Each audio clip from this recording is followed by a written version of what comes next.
Hey guys, Bumbles here with another Escape from Tarkov video, and today we're going to do another gun building video, which I had a ton of fun doing the first time. Also, I got a good couple comments in the last video, so I want to jump in and just start jumping in on these again. So we're going to do the 300 blackout gun, and so this one's actually kind of interesting because the last two don't differ that much stat-wise, but they differ a ton in money-wise. And if you're looking to get that kind of just blow as much money on a gun as possible, while trying to get the stats as low as possible if you don't care about money, that one will definitely be the best for you. But honestly, I think the better build would be the one before. So let's jump in and see what the difference is between all these. And don't forget to drop a like, comment, subscribe, and hit the bell. If you guys want to see more of these, or if you guys want to comment down below what gun you want me to do next, let's jump right in, guys, and see what we got to do with this. So the gun base is about between 45 and 55k right now in the market. You can also buy it for around 80k from Skier if you don't have access to the market, or if the market prices are pretty high, because they do fluctuate quite a bit with this gun.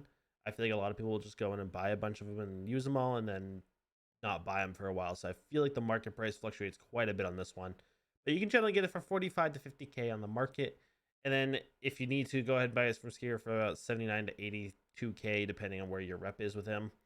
I would just recommend waiting for the market or trying to find one. They are pretty common in game as well. So base stats with just a sight on it, you get 58.5 ergonomics, which is pretty good, a 2.75 MOA, an 89 vertical recoil, and 227 horizontal recoil. Now, if you just throw a sight, a foregrip, and a flashlight on it, which isn't crazy, but you know what? I mean, it's not the worst thing that you can do to it. The suppressor isn't on this one because the suppressor is quite expensive for this one. Basically, just run 30 round mags for this gun. It doesn't shoot incredibly fast. When you get to the higher level, you can definitely put a 60 rounder or a 40 rounder on it. Getting the price range about 100, 120k. You can get this thing down to 80 vertical recoil, which isn't a lot, and 202 horizontal recoil. But you do get the ergonomics to go up by 3 up to 61. Basically, what we just threw on this is XPS 3-0 sight. The 8-inch handguard there. You can put the RK1 and or the RK2 depending on where you are in the Skier rep. The Clash flashlight, again, this is my go-to, just cheap all-around flashlight and laser designator in one kind of combo. You're going to keep the 229 millimeter barrel. Basically, you're going to keep 229 for every kind of variant of this. I don't really see a reason to use the shorter barrel. It doesn't give you that much more ergonomics for the hit of the recoil. So I do recommend sticking with the 229. Our next step up is going to be about 160k. So you do spend a lot more money on this one, or a little bit more money on this one, but you get a huge decrease in the amount of stuff that you have to, or your stats.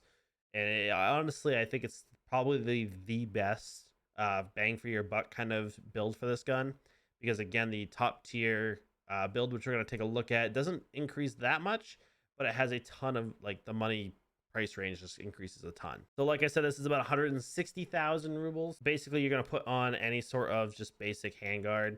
About any M4 base handguard will go on this, and it'll increase your ergonomics. Run with the Gen 3 M3 mags. I did want to put the tan sight on here just to get that nice tan and black kind of look to it.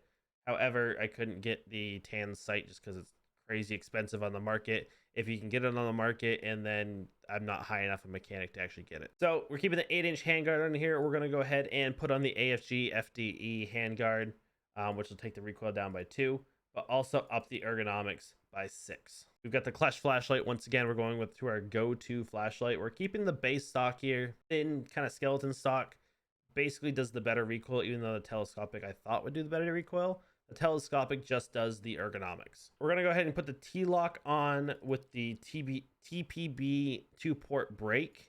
And then we're also going to put the SRD 762x51 suppressor on this. So this will go over the muzzle brake, and it does increase ergonomics by -24. So it doesn't take a really big hit.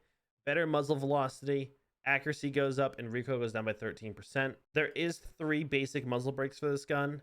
There's this one. There is the normal T-lock one, and then there's also the 3-fan flash hider. This one here, the TPB 762x51 muzzle brake, is the best as far as stat wise for this gun. All in all, this kind of build brings down the ergonomics to 40.5, so it is a huge hit for that. Gets the MOA to 2.7. Your vertical recoil drops to 60, so you drop 20 recoil with this build for only about 40 extra K. It is definitely worth it to spend the extra money, because this gun does kick quite a bit. it does have a big bullet and it does hit like a truck. The horizontal recoil drops to 154, so we dropped about 48 recoils to horizontal and 20 recoil vertical. You are going to be suppressed with this build. Running any sort of other non-silence, this gun is very distinguished with its sound. So running a suppressor does help out quite a bit. Now for the most expensive build at 260,000 rubles, it is a monster in price for what you get. As you'll see here, the stats aren't crazy different.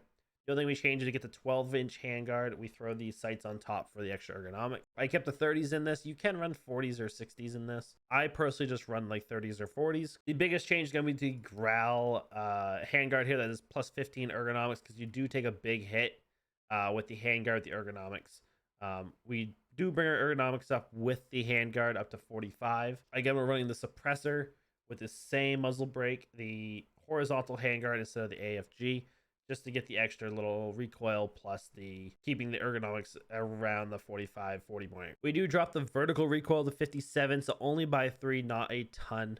And then again, a horizontal recoil, we only drop by 8. So again, it's a huge price increase for such a little change. The biggest thing is probably going to be the ergonomics for the recoil drop is probably going to be your best bet. You can easily run the M-Bus on the other build as well, but again, they do run for about 5-6k more, and they only give you +1 ergonomics each. So personally, I think the 160k build is going to be the best bang for your buck.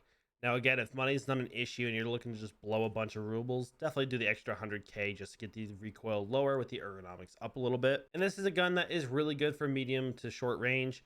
I don't recommend using it for long range because the bullet is kind of slow. However, this is a super fun gun to use.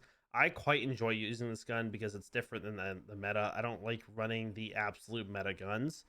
Now, there is definitely a couple more things you guys could do for this. If you're looking for a more ergonomic rather than a recoil heavy, you could definitely change the foregrip out and then also put the telescopic scope on it.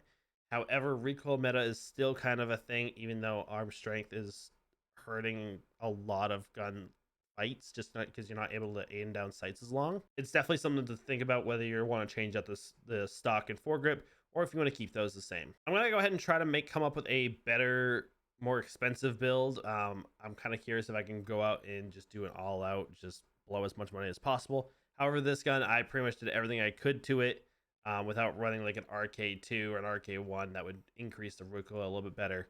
But also drain the ergonomics. I kind of want to get a nice middle ground. That was the best of both worlds for you guys. So if you guys like this series, don't forget to drop a like, comment, and subscribe down below. Let me know what you guys want in the comments next for a gun. I'll probably end up doing the M4, the MDR, the RFB. I'll probably do a bunch of these different guns. Absolutely loving this series. Just sitting here making guns and spending money. But guys, let me know what you guys want down in the comments. Have a great day. Goodbye. Deuces, y'all.